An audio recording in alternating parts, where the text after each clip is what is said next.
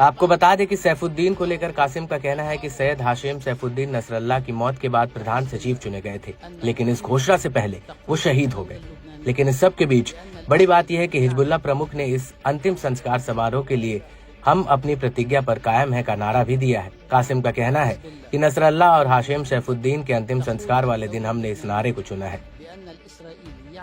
आपको बता दें कि शेख कासिम ने दक्षिणी लेबनान में आईडीएफ की मौजूदगी को लेकर भी कुछ बड़ी बातें कही हैं। कासिम का कहना है कि इजराइल के मौजूदा युद्ध विराम उल्लंघन के लिए लेबनानी राज्य इसका जवाब देने के लिए पूरी तरह से जिम्मेदार है। लेबनानी सरकार को मध्यस्थतों के जरिए इजराइल के ऊपर दबाव बनाना जारी रखना चाहिए ताकि इजराइल युद्ध विराम समझौते का उल्लंघन करना बंद करे। कासिम का कहना है कि ये न सिर्फ समझौते का उल्लंघन है, बल्कि शुरुआती कार्रवाई के रूप में इसका जवाब भी दिया जाना चाहिए।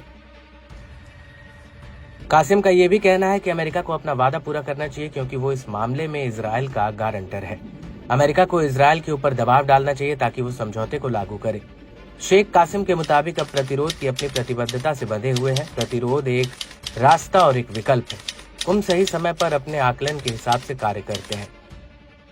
इस सब के बीच आपको ये भी बता दें कि शेख कासिम ने हिजबुल्लाह के खिलाफ फिर से साजिश रचने को लेकर अमेरिका इजराइल को चेतावनी दी है। उनका कहना है कि दक्षिण लेबनान में जनता को दोबारा अपने घरों की तरफ लौटना ये दिखाता है कि इजराइल लेबनान में कब्जा करके नहीं रह सकता और आम लेबनानियों के बलिदान से ही इजरायली कब्जे से मुक्ति मिलेगी।